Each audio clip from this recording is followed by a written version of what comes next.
ಪರಮೇಶ್ವರ ಸ್ವರೂಪಿಗಳಾದ ತಮ್ಮೆಲ್ಲರಿಗೂ ನಮಸ್ಕಾರ. ಅಂತಾರಾಷ್ಟ್ರೀಯ ಯೋಗ ದಿನಾಚರಣೆಯ ಹಾರ್ದಿಕ ಶುಭಾಶಯಗಳು. ಯೋಗ ಜೀವನದ ಒಂದು ಕಲೆ ಮತ್ತು ವಿಜ್ಞಾನ. ವಿಶೇಷವಾಗಿ ಆಸನ ಮತ್ತು ಪ್ರಾಣಾಯಾಮಗಳ ಅಭ್ಯಾಸ ಇಂದು ಬಹುಪಾಲು ಜನರ ಜೀವನದ ಅವಿಭಾಜ್ಯ ಅಂಗವಾಗ್ತಾ ಇರತಕ್ಕಂಥದ್ದನ್ನು ನಾವು ಕಾಣ್ತಾ ಇದ್ದೀವಿ. ಇದಕ್ಕೆ ಕಾರಣ ಈ ಅಭ್ಯಾಸಗಳಿಂದ ಉಂಟಾಗತಕ್ಕಂತಹ ದೈಹಿಕ ಮತ್ತು ಮಾನಸಿಕ ಪ್ರಯೋಜನ. ಪ್ರಾಣಾಯಾಮ ಅಂತಕ್ಕಂಥದ್ದು ಬಹಳ ಉತ್ತಮವಾದಂತಹ ಸೂಕ್ಷ್ಮತರವಾದಂತಹ ಒಂದು ಕ್ರಮ. ಪ್ರಾಣಾಯಾಮ ಅಂತ ಹೇಳಿದ್ರೆ ನಾವು ಅದನ್ನು ಉಸಿರಾಟದ ಒಂದು ಕ್ರಮ ಅಂತೇಳಿ ಸ್ವೀಕರಿಸಿದ್ದೀವಿ. ಎಷ್ಟು ಬಗೆಯ ಉಸಿರಾಟದ ಕ್ರಮಗಳಿದೆ ಅಂತ ಹೇಳಿದ್ರೆ ಪ್ರಾಯಶಃ ಇವತ್ತಿನ ದಿವಸ ಅದರ ಲೆಕ್ಕ ಇಡೋದಕ್ಕೆ ಸಾಧ್ಯ ಇಲ್ಲ. ಅನೇಕ ರೀತಿಯ ಉಸಿರಾಟದ ಕ್ರಮಗಳು, ಅದರ ಪ್ರಯೋಜನಗಳು, ಉಪಯುಕ್ತತೆಗಳು ಅನೇಕರು ಬೋಧಿಸ್ತಾ ಇದ್ದಾರೆ. ಅದರ ಬಗ್ಗೆ ಅನೇಕ ಸಂಶೋಧನೆಗಳು ಸಹ ನಡೀತಾ ಇದೆ. ಕೆಲವೆಲ್ಲ ಸಂಶೋಧನೆಗಳು ಪ್ರಕಟಗೊಂಡು ಆ ಉಸಿರಾಟದ ಕ್ರಮಗಳ ಪ್ರಯೋಜನವನ್ನ ಇಡೀ ಮನುಕುಲ ಕಂಡುಕೊಂಡಿದೆ. ಪತಂಜಲಿಗಳು ಈ ಕುರಿತಾಗಿ ತಮ್ಮ ಅಷ್ಟಾಂಗ ಯೋಗದಲ್ಲಿ ವಿವರಿಸ್ತಾರೆ. ಅಷ್ಟಾಂಗ ಯೋಗ ಅಂತ ಹೇಳಿದ್ರೆ 8 ಹಂತಗಳ ಉಳ್ಳಂತಹ ಯೋಗ. ಯಮ, ನಿಯಮ, ಆಸನ, ಪ್ರಾಣಾಯಾಮ, ಪ್ರತ್ಯಾಹಾರ, ಧಾರಣ, ಧ್ಯಾನ, ಸಮಾಧಿ, ಇದು 8 ಅಂಗಗಳು. ಇಲ್ಲಿ ಪತಂಜಲಿಗಳು ಹೇಳ್ತಾರೆ ಪ್ರಾಣಾಯಾಮ ಅಂದ್ರೆ ಏನು ಅಂತ. ಶ್ವಾಸ ಪ್ರಶ್ವಾಸಯೋರ್ ಗತಿರ್ವಿಚ್ಛೇದನ ಪ್ರಾಣಾಯಾಮ ಅಂದ್ರೆ ಒಳಬರುವ ಉಸಿರು, ಹೊರ ಹೋಗುವ ಉಸಿರು, ಉಚ್ಛ್ವಾಸ ನಿಶ್ವಾಸ, ಇವುಗಳ ಗತಿಯನ್ನ ನಿರೋಧಿಸ್ತಕ್ಕಂಥದ್ದು, ಅದನ್ನ ಸ್ವಲ್ಪ ನಿಧಾನಗತಿ ಮಾಡ್ತಕ್ಕಂಥದ್ದು, ಇದು ಪ್ರಾಣಾಯಾಮ. ಇದರಲ್ಲಿ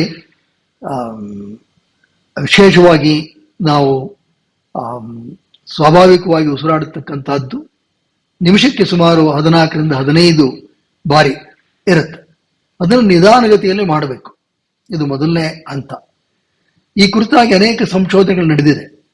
ಉದಾಹರಣೆಗೆ ನಾವು ಈ ಸ್ವಾಭಾವಿಕವಾಗಿ ಅಂತ ಹೇಳಿದ್ರೆ ಅನೈಚ್ಛಿಕವಾಗಿ ನಡೆಯತಕ್ಕಂತಹ ಈ ಉಸಿರಾಟದ ಕ್ರಮವನ್ನ ಸ್ವಲ್ಪ ನಿಯಂತ್ರಿಸಿ ನಿಮಿಷಕ್ಕೆ 4ರಿಂದ 6 ಬಾರಿ ಈ ಉಸಿರಾಟದ ಆವರ್ತನಗಳನ್ನ ಮಾಡುವುದಕ್ಕೆ ಸಾಧ್ಯವಾದರೆ ಅದರಿಂದನೇ ಸಾಕಷ್ಟು ಉಪಯುಕ್ತತೆ ಆಗುತ್ತೆ.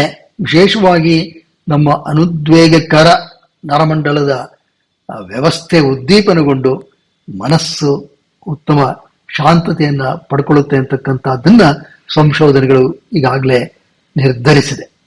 ಹಾಗಾಗಿ ಪತಂಜಲಿಗಳು ಹೇಳಿರ್ತಕ್ಕಂತಹ ಈ ಸೂತ್ರ ಮೊದಲಿಗೆ ನಾವು ಮನದಟ್ಟು ಮಾಡ್ಕೋಬೇಕು. ತಸ್ಮಿನ್ ಸತಿ ಶ್ವಾಸ ಪ್ರಶ್ವಾಸಯೋರ್ ಗತಿರ್ವಿಚ್ಛೇದನ ಪ್ರಾಣಾಯಾಮ.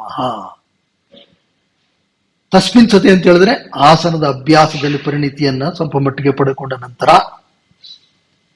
ಈ ಒಳಹೋಗುವ ಮತ್ತು ಹೊರಬಸುವ ಉಸಿರನ್ನ ನಿಯಂತ್ರಿಸಿ ಅವುಗಳನ್ನ ಹಿಡಿದಿಡೋದು, ಈ ಅನೇಕ ಕ್ರಮಗಳನ್ನು ಅಳವಡಿಸ್ಕೊಳ್ಳೋದ್ರಿಂದ ನಾವು ಈ ಒಂದು ಪ್ರಾಣಶಕ್ತಿಯ ಮೇಲೆ ನಾವು ನಿಯಂತ್ರಣವನ್ನ ಸಾಧಿಸಬಹುದು. ಪ್ರಾಣಾಯಾಮ ಅಂತ ಹೇಳಿದ್ರೆ ನಿಜಕ್ಕೂ ನೋಡಿದ್ರೆ ನಮ್ಮೊಳಗಡೆ ಇರ್ತಕ್ಕಂಥ ಪ್ರಾಣಶಕ್ತಿಯನ್ನ ನಿಯಂತ್ರಿಸ್ತಕ್ಕಂಥದ್ದು. ಆದರೆ ಅವುಗಳನ್ನು ನಾವು ನೇರವಾಗಿ ನಿಯಂತ್ರಿಸ್ತಕ್ಕಂಥದ್ದು ಅಷ್ಟು ಸುಲಭ ಆಗಲ್ಲ. ಈ ಪ್ರಾಣದ ಪ್ರಕಟಿತ ರೂಪ ಉಸಿರು. ಈ ಉಸಿರಾಟ ಅದು ಅನೈಚ್ಛಿಕ ಕ್ರಿಯೆ ಆದರೂ ಐಚ್ಛಿಕ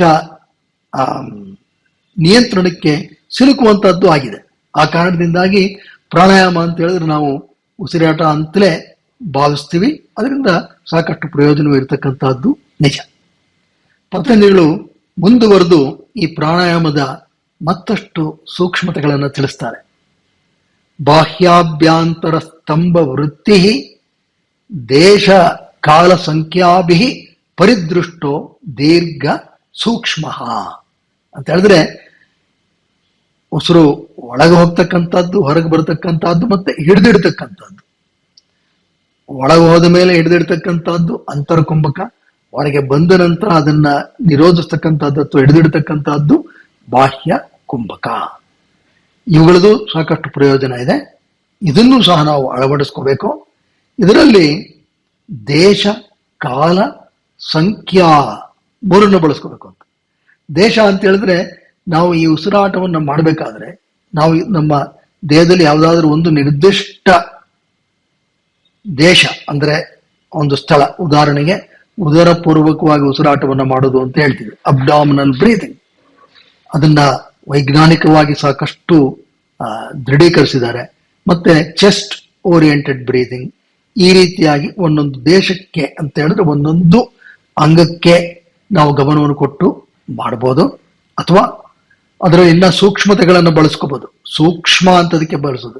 ಸೂಕ್ಷ್ಮ ಅಂತ ಹೇಳಿದ್ರೆ ನಾವು ನಮ್ಮಲ್ಲಿರ್ತಕ್ಕಂತಹ ಈ ಪ್ರಮುಖ ಚಕ್ರಗಳು, ಮೂಲಾಧಾರ, ಸ್ವಾದಿಷ್ಠಾನ, ಮಣಿಪುರ, ಅನಾಹತ, ವಿಶುದ್ಧಿ, ಆಜ್ಞಾ, ಸಹಸ್ರಾರ, ಈ ಚಕ್ರಗಳಲ್ಲಿ ಗಮನವನ್ನು ಕೊಟ್ಟು ಸಹ ನಾವು ಉಸಿರಾಟವನ್ನು ಮಾಡಿ ಅದರ ಪ್ರಯೋಜನವನ್ನ ಪಡ್ಕೋಬಹುದು.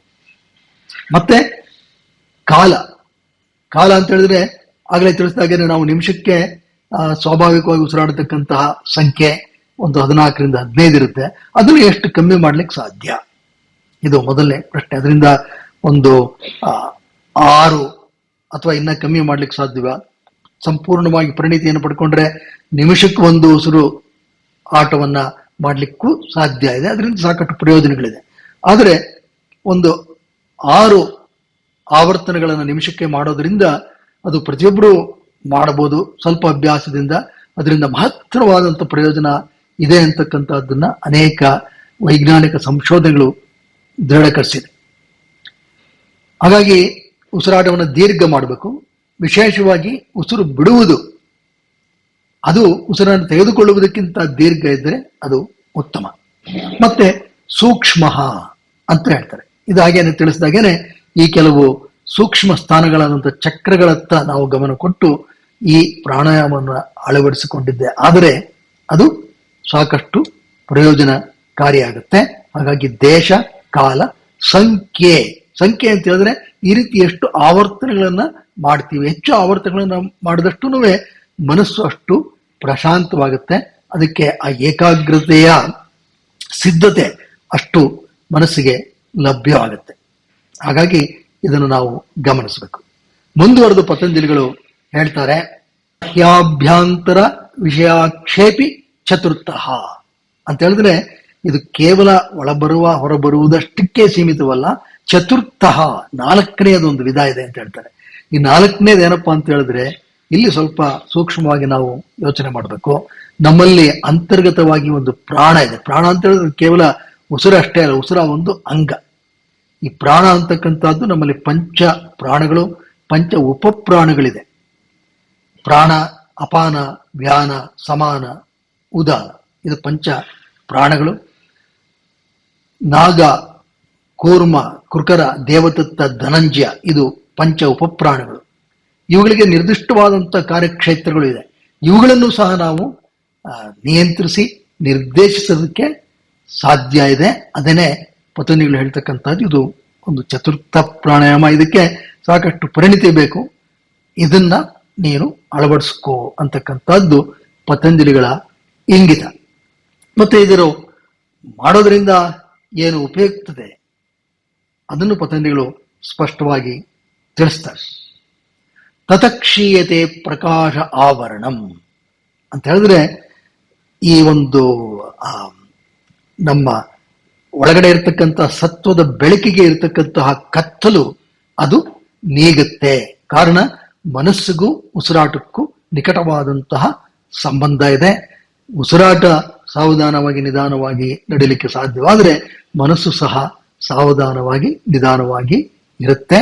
ಅದು ಸ್ಥಿರತೆಯತ್ತ ಹೋಗೋದಕ್ಕೆ ಸಾಧ್ಯವಾಗುತ್ತೆ.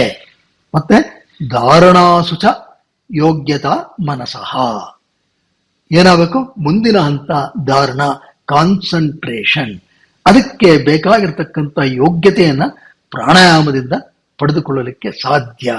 ಇದು ಪತಂಜಲಿಗಳು ತಮ್ಮ ಯೋಗ ಸೂತ್ರಗಳಲ್ಲಿ ಪ್ರಾಣಾಯಾಮದ ಬಗ್ಗೆ ಕೊಟ್ಟಿರುವ ಸೂತ್ರಗಳಾಗಿವೆ. ಇದನ್ನ ಅಳವಡಿಸಿಕೊಂಡು ನಾವೆಲ್ಲರೂ ಉತ್ತಮತೆಯ ಕಡೆಗೆ ಸಾಗೋಣ.